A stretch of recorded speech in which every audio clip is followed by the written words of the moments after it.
Kasan, kajian puasa Ramadan bersama pengurus cabang Nahdlatul Ulama Kabupaten Jepara, mengupas tentang kajian keilmuan Islam, ngaji kitab Mau'izatul Hasanah, motivasi dan keteladanan, tayang setiap hari selama bulan Ramadan jam 5 sore. Simak di 94,7 FM Radio Erlisa FM, Facebook Erlisa FM Jepara, YouTube Erlisa FM Jepara, live streaming www.erlisafmjepara.com. Acara ini disponsori oleh Kapolres Jepara AKBP Warsono SH SIK MH, Direktur Unik Cargo Bapak Ajar Tri Raharja, Aulia Putri, DMA Butik dan unikstore.id, Ibu Hajah Ida Nur Saadah, DPRD Jawa Tengah, dan Ibu Ana Khomsanah, Direktur LPP Sekar Jepara.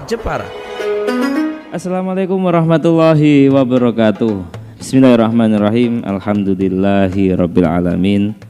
Allahumma salli ala sayyidina maulana Muhammadin wa ala alihi wa sahbihi ajma'in. La haula wa la quwata illa billahil aliyil azim. Rabbi shrahli sadri wa yassirli amri wa hlul 'uqdatam min lisani yafqahu qawli. Amin. Amma ba'd. 94,7 FM Radio Erlisa, radio aslinya Jepara menuju globalisasi dan tetap religius. Sahabat Erlisa yang berbahagia yang dirahmati oleh Allah, seperti biasa Migdasaroni akan menemani sahabat Erlisa di program acara Kasan, kajian puasa Ramadan bersama pengurus cabang Nahdlatul Ulama Kabupaten Jepara. Dan kali ini sahabat Erlisa, Migdasaroni sudah ditemani oleh narasumber kita. Ini biasanya ada Bunyai, ada Ustadzah. Ini Ustadzah muda ini.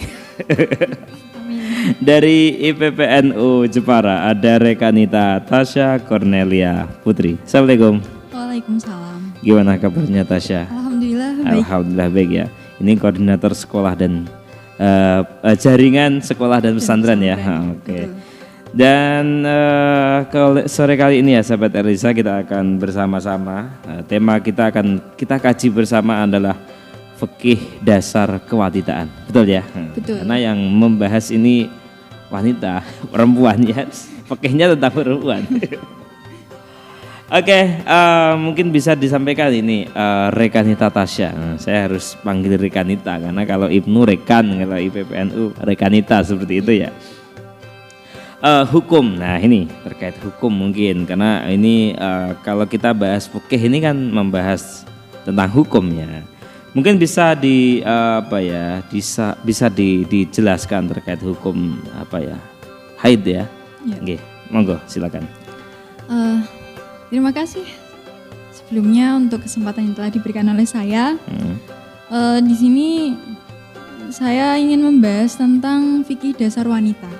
Mungkin ini sudah sering dibahas ya, ataupun bukan lagi hal yang asing lagi. Akan tetapi kalau dilihat dari sudut pandang teman-teman yang seumuran saya, kaula muda, itu sebenarnya masih banyak hal yang belum mereka ketahui. Utamanya tentang perempuan sendiri.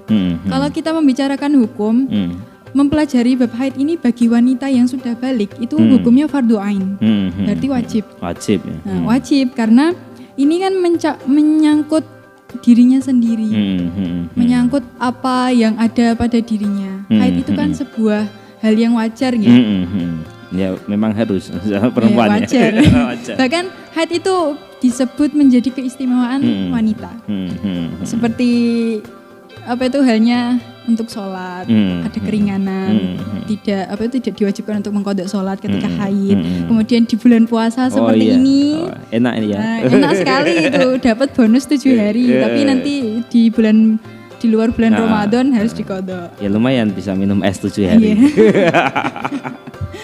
Jadi selain hukum mempelajari bagi wanita, bagi laki-laki pun juga dianjurkan untuk mempelajari, harus.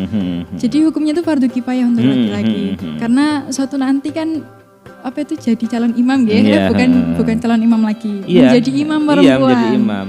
Ar-rijalu qawwamuna. Itu sudah paten itu kalau dalam Al-Qur'an yang dikatakan sudah paten. Makanya ketika nanti seorang laki-laki sudah menikah dengan seorang perempuan, ketika istrinya nanti itu tidak memahami bab tentang kewanitaan, apa yang menyangkut tentang dirinya, maka si laki-laki ini tadi, si suami ini wajib untuk mengajarinya. Harus memberitahu bahwasannya perempuan haid itu seperti ini, kemudian ketika mengalami istihadah tentang nifas itu laki-laki yang berkewajiban untuk mengajarinya. Makanya ada suatu makalah yang mengatakan bahwasannya seorang laki-laki tidak boleh melarang perempuan atau istrinya untuk keluar belajar mempelajari tentang bab kewanitaan ini. Karena penting, sangat penting sekali ya. Nah, dan hukumnya ya kalau bagi perempuan ya memang wajib ya, wajib tahu ya kan. Kalau enggak tahu ya harus ngaji ya kan. Kalau enggak tahu ya nonton video ini bersama Mbak Tasya. Oke ya, jadi kalau untuk yang laki-laki fardu kifayah gitu ya. Itu. Dan memang seorang pemimpin harus tahu. Minimal mengarahkan ini harus gini, harus gini. Oke, itu tentang hukum ya. Rekanita Tasya ya. Sekarang ke batas minimal ya, usia. Batas minimal usia. Ketika orang itu apa ya, head ya. Nah, itu adakah batas minimal, maksimalnya mungkin? Ada, kalau untuk batas usia itu ada, tapi batas usia minimal haid. Oh, minimal ya. Ya, minimal. Ini secara umum mungkin disebutkan seperti di pelajaran-pelajaran baik itu di tingkat-tingkat sekolahan dasar sampai menengah itu umumnya 9 tahun. 9 tahun ya. Tapi ada perincian. Ada perinciannya. 9 tahun kurang 16 hari kurang sedikit. Berapa itu kalau di total? Jadi kalau di total ya 8 tahun. 8 tahun. 11 bulan. Lebih beberapa hari sedikit. Tapi memang lebih mudahnya itu diingat 9 tahun kurang 16 hari kurang sedikit. Kurang sedikitnya di sini tuh misal kurang 1 jam, kurang 2 jam, nanti masuk apa itu 16 hari. Itu sudah masuk waktu ketika dia mengeluarkan darah itu dihukumi haid. Seperti itu. Karena sudah di usia tersebut ya. Iya, kalau sudah di usia tersebut. Jadi kalau mau untuk memudahkan, kalau ngawang-ngawangnya kan agak kesulitan ya. Jadinya bisa ditulis atau melihat sebuah tabel. Kan zaman sekarang banyak ya tabel-tabel yang membahas tentang haid itu. Jadi bisa. Terus kalau membahas tentang batas maksimalnya itu tidak ada perincian. Jadi tidak ada. Walaupun perempuan itu mengalami yang namanya masa menopause, yaitu sudah tidak lagi produktif, tetapi ketika di dalam masa menopause itu mengeluarkan haid, si perempuan ini itu tetap maksudnya mengeluarkan darah, itu tetap dihukumi haid. Seperti itu. Oke, jadi memang tidak kalau minimalnya ada, maksimalnya itu tidak terbatas. Karena itu sebuah fitrah ya. Perempuan fitrah. Itu memang ya itu haid ini bukan menjadi sesuatu hal yang yang tabu ya. Itu memang kodrahnya perempuan seperti itu. Memang kodratnya, bahkan kalau zaman jahiliyah dulu itu kan ada riwayatnya wanita-wanita haid itu diperlakukan seperti tidak seperti manusia pada zaman jahiliyah. Ya sampai ketika mereka haid itu mereka diusir dari rumah oleh suaminya, kemudian tidak dicampuri, maksudnya dicampuri ini tidak mau makan bersama, minum bersama, bahkan sampai seperti itu ya. Tinggal di dalam rumahnya pun tidak boleh. Nah, kemudian para sahabat ini menanyakan ketika Islam sudah datang, kemudian para sahabat menanyakan kepada Kanjeng Nabi tentang wanita yang haid ini bagaimana, maka turunlah ayat atau firman Allah Quran surah Al-Baqarah ayat 222 ini. Nah, dari situ menjelaskan bahwasannya perempuan yang haid meskipun mereka sedang haid itu tetap pantas dilakukan sebagaimana mestinya. Seperti itu. Ya, tetap antara yang head atau yang tidak sama ya kan. Oke, itu terkait usia minimal head. Sekarang syarat-syarat. Syarat-syaratnya ini kan pasti ada. Kayak gini lebih terinci. Karena kita ngomong terkait fikih. Ini harus rinci dan detail. Mungkin bisa disampaikan ini Rekanita Tasya, syarat-syarat ketika haid seperti apa mungkin. Nah, ini untuk syarat-syarat haidnya. Sebelumnya saya bercerita sedikit ya. Ya, enggak apa-apa. Ini pengalaman pribadi bersama teman-teman ya. Oke, siap. Saya rasa awalnya itu pembelajaran tentang haid itu adalah pembelajaran yang sangat dasar sekali dan mudah untuk dipelajari. Ternyata pengalaman ini ketika saya mulai belajar, mulai sedikit mendalami tentang haid, istihadah dan nifas, ternyata rumit dan memang tidak bisa dipelajari dalam waktu yang singkat. Terkait syarat-syarat, kemudian nanti ada golongan jenis-jenis darahnya, jenis dan sifatnya, itu harus diketahui ternyata. Nah, syarat-syaratnya apa? Kok bisa masuk kategori dalam masalah haid ini? Yang pertama yaitu darah yang keluar ketika memasuki batas usia minimal. Tadi batas usia minimalnya 9 tahun, berarti ketika darah keluar kurang dari umur tersebut itu termasuk istihadah.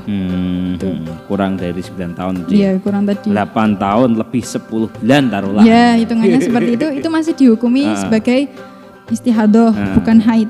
Dan ketika perempuan istihadah itu tetap wajib sholat dan puasa. Dan ini biasanya kalau kita tidak mengetahui sebagai perempuan ini malah dianggap haid. Dan ini merupakan suatu kekeliruan. Ya memang harus tahu, harus ngaji. Ya, terutama untuk orang tua yang memiliki anak perempuan. Apalagi yang masih kecil-kecil itu. Zaman sekarang kan anak SD belum memasuki usia 9 tahun sudah ada yang haid gitu. Karena memang 8 tahun sekian ini mungkin atau 8 tahunan itu juga mungkin ada. Iya. Tapi itu belum haid ya. Belum. Saya katakan haid ya. Belum bisa. Itu syarat yang pertama itu ya. Dan juga walaupun pada usia 7 tahun sholat sudah diajarkan, jadi ketika mengajarkan bab tentang sholat seharusnya juga diiringi dengan bab tentang haid. Karena pembelajaran tentang haid ini kan akan mempengaruhi keabsahan peribadatan ya seorang wanita. Jadinya orang tua pun minimal harus mengajari mereka dasar-dasar tentang haid di usia 7 tahun itu. Itu dianjurkan. Kemudian syarat yang kedua yaitu darah yang keluar minimal sehari semalam atau 24 jam seperti itu. Kalau keluarnya kurang daripada itu nanti masuknya istihadah. Nah, itu kalau darah yang keluar secara terus menerus ya, jadi bersambung, setiap jam bersambung. Terus bagaimana kalau misalnya terputus-putus? Kalau terputus-putus kita pakainya perhitungan kira-kira, dicek setiap jamnya atau beberapa jam sekali.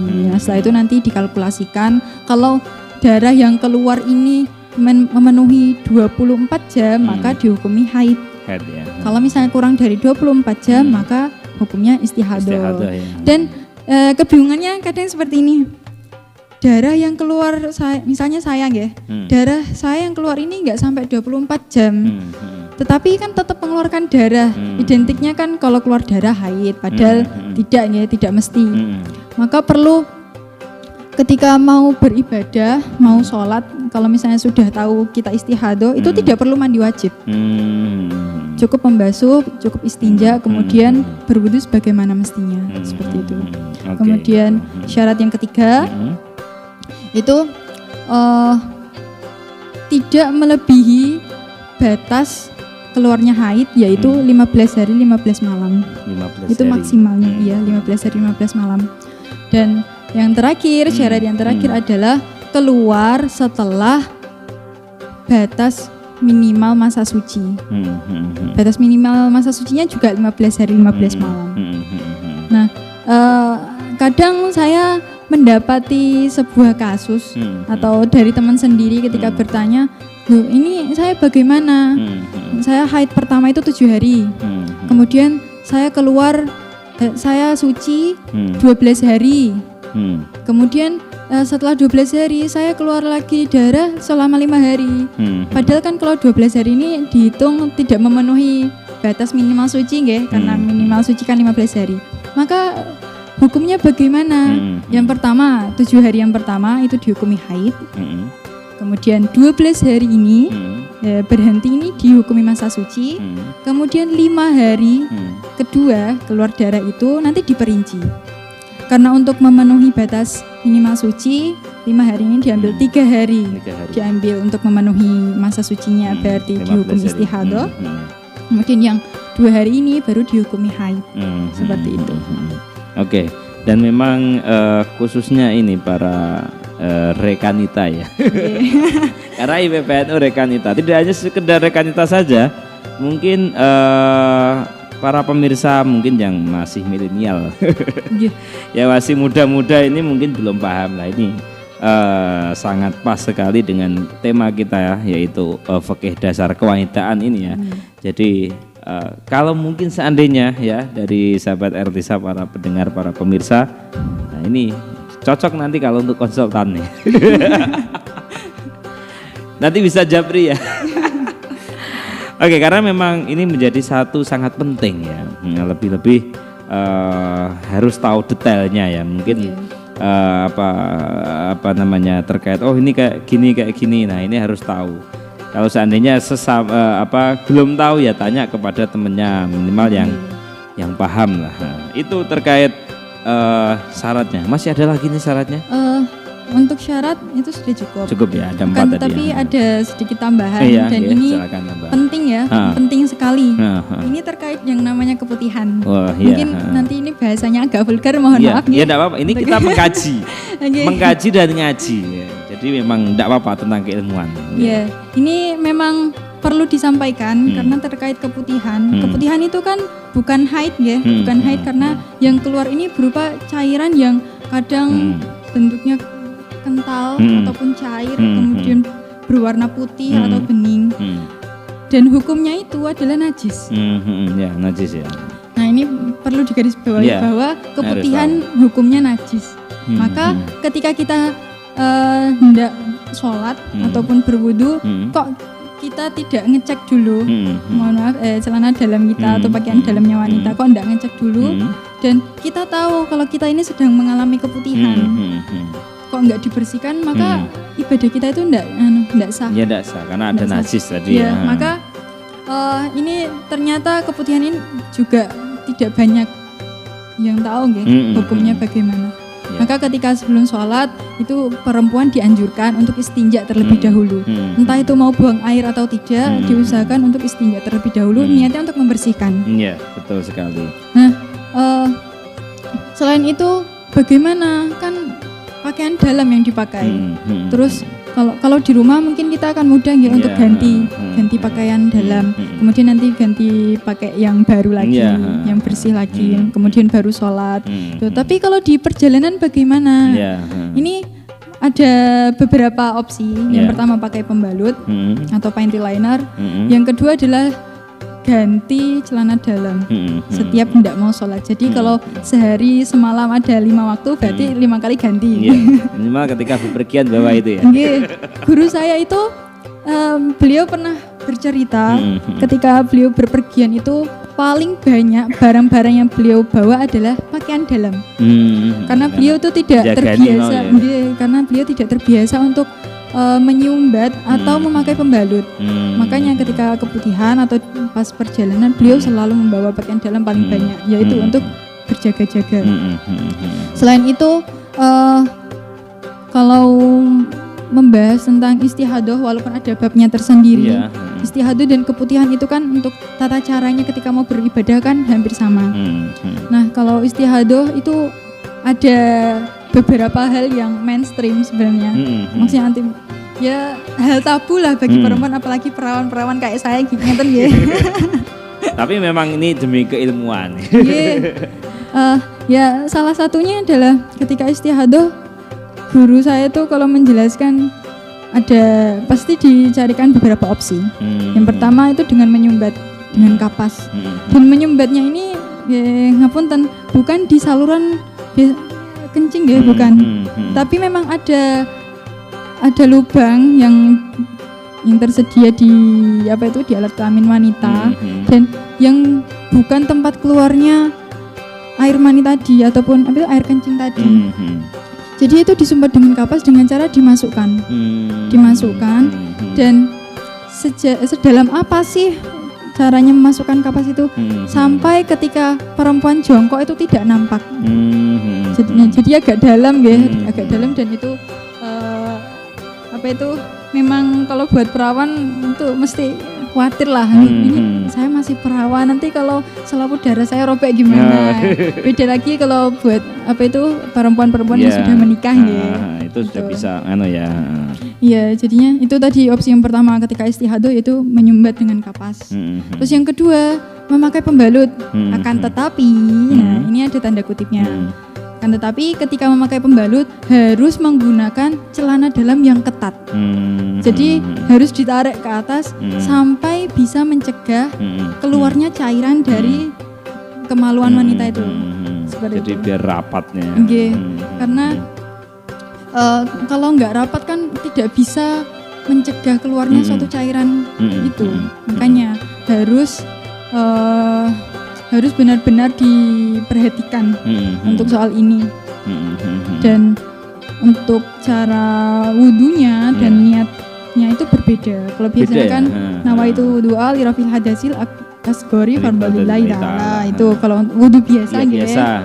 Umum. Nah, kalau untuk orang-orang yang sedang berhadas atau hitungannya keputihan ataupun istihadah lah, itu niatnya sudah beda. Nanti niatnya nawaitul wudu'a listibahatis sholati fardholillahi ta'ala. Seperti itu. Jadinya kan niatnya agar diperbolehkan untuk beribadah. Seperti itu. Karena itu menjadi satu ini menjadi satu keilmuan yang penting yang harus kita tahu. Khususnya bagi para perempuan ini. Karena ini menjadi satu dasar gitu loh. Karena kewanitaan ini harus tahu terkait haid, harus tahu terkait keputihan tadi ya kan. Dan kalau tidak ngaji seperti ini ini juga nanti akan kita tahu dari mana gitu ya. Oke, terus ini mungkin terakhir nih, waktu bolehnya apa terkait waktu ya. Mungkin bisa disampaikan terkait waktunya ini. Waktu sucinya. Waktu sucinya Untuk waktu sucinya itu seperti ini. Jangan sekali-kali perempuan-perempuan yang haid niku mengecek berhenti atau waktu sucinya itu hanya berdasarkan dari pembalut dan celana dalam. Karena kadang cairan yang keluar itu tidak menempel ataupun tidak menyerap ke dalam pembalut yang dipakai tadi. Makanya untuk ngecek darah yang keluar ini sudah berhenti atau belum, yaitu dengan cara menempelkan kapas pada kemaluan tadi. Jadi bukan memasukkan ya, tapi menempelkan. Nah, nanti di situ kita bisa terlihat masih ada darah yang keluar atau tidak. Karena cairan haid atau darah haid yang keluar itu kan tadi ada dua ya, kental dan cair. Kalau cair mungkin lebih mudah karena bisa terserap di pembalut secara maksimal ataupun menempel di bagian dalam dengan maksimal juga. Tapi kalau yang keluar itu hanya berupa cairan kental seperti itu kan susah untuk darah itu menyerap di permukaan pembalut dan juga celana dalam. Makanya dianjurkan untuk mengeceknya itu menempelkan kapas. Dan untuk menentukannya bagaimana ini sudah waktunya bersuci atau belum. Nah, itu melihat cairan yang keluar. Jadi qaul ulama ada beberapa perbedaan pendapat, yaitu ada yang menghukumi ketika cairan kuning yang keluar itu sudah menandakan bahwa sudah boleh bersuci. Ada juga ulama yang berpendapat bahwasanya cairan yang keluar itu harus bening. Jadi tidak ada warna kekuningan, keruh ataupun noda-noda sedikit. Jadi harus bening. Nah, yang mana yang mau kita ikuti? Kalau berdasarkan qaul ulama, qaul yang paling kuat itu yang tadi, cairan yang keluar adalah bening ketika dicek itu. Nah, bagaimana kalau misalnya ada sedikit goresan sedikit saja seperti goresan tinta atau pena? Nah, itu tetap dihukumi bahwasanya itu masih haid. Jadi harus ditunggu benar-benar cairan tidak ada noda apapun. Entah itu sebuah titik sedikit ataupun apalagi sampai goresan gitu, itu sudah jelas. Nah, itu nanti bisa menandakan bahwasanya sudah waktunya bersuci atau tidak. Seperti itu. Oke. Karena memang ngaji kita ini sangat asik ya. Tidak terasa memang kita waktunya karena kita terbatas oleh waktu ini ya rekan Natasha. Mungkin nanti ada season yang kedua mungkin.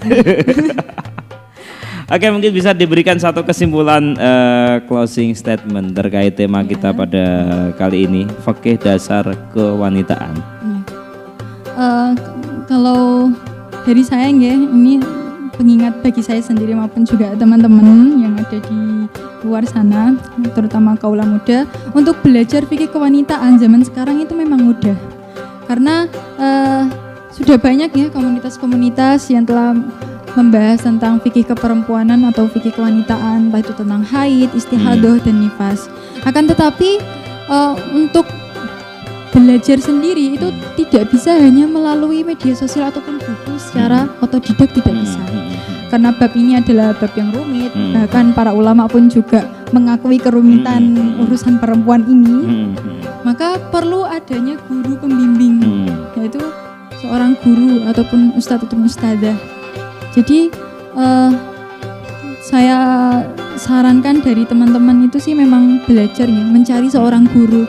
Karena kalau kita mengandalkan lembaga pendidikan sekarang itu memang tidak maksimal. Dasar-dasar pun yang diajarkan, tetapi entah pembahasan pada perbincangan kali ini belum tentu terbahas. Jadi karena ini menyangkut tentang keabsahan peribadatan kita, untuk teman-teman perempuan sekalian, silahkan manfaatkan waktu kalian untuk belajar tentang kewanitaan ini, baik dari segi kedokteran maupun dari segi keagamaan. Oke, intinya jangan berhenti belajar, apalagi terkait fikih kewanitaan ini sangat-sangat mendasar sekali, sehingga kita harus tahu. Dan tidak hanya untuk para perempuan, laki-laki juga harus tahu ini. Calon imam loh, calon imam masa depan lagi. Calon imam juga ini, jadi harus tahu. Kalau perempuannya nggak tahu, laki-lakinya nggak tahu, dosa nanti ya. Nah, ini repot juga. Siapa nanti yang mau mengajarkan? Oke, dan akhirnya kami ucapkan terima kasih ya Rekanita Tasya sudah ikut berbagi, memberikan motivasinya kepada kita semuanya. Semoga menjadikan keberkahan dan kemanfaatan untuk kita semuanya. Amin. Allahumma amin. Akhirnya Mikdad Saroni harus pamit. Tetap konsentrasi represtasi, jangan sia-siakan waktu supaya kita tidak merugi. Allahumma fiqh lakum tariq. Wassalamualaikum warahmatullahi wabarakatuh. Dasar kajian puasa Ramadan bersama pengurus cabang Nahdlatul Ulama Kabupaten Jepara, mengupas tentang kajian keilmuan Islam, ngaji kitab Mau'idatul Hasanah, motivasi dan keteladanan, tayang setiap hari selama bulan Ramadan jam 5 sore. Simak di 94,7 FM Radio Erlisa FM, Facebook Erlisa FM Jepara, YouTube Erlisa FM Jepara, live streaming www.erlisafmjepara.com. Acara ini disponsori oleh Kapolres Jepara AKBP Warsono SH SIK MH, Direktur Unik Kargo Bapak Ajar Tri Raharja, Aulia Putri, DMA Butik dan unikstore.id, Ibu Hajah Ida Nur Saadah, DPRD Jawa Tengah, dan Ibu Ana Khomsanah, Direktur LPP Sekar Jepara.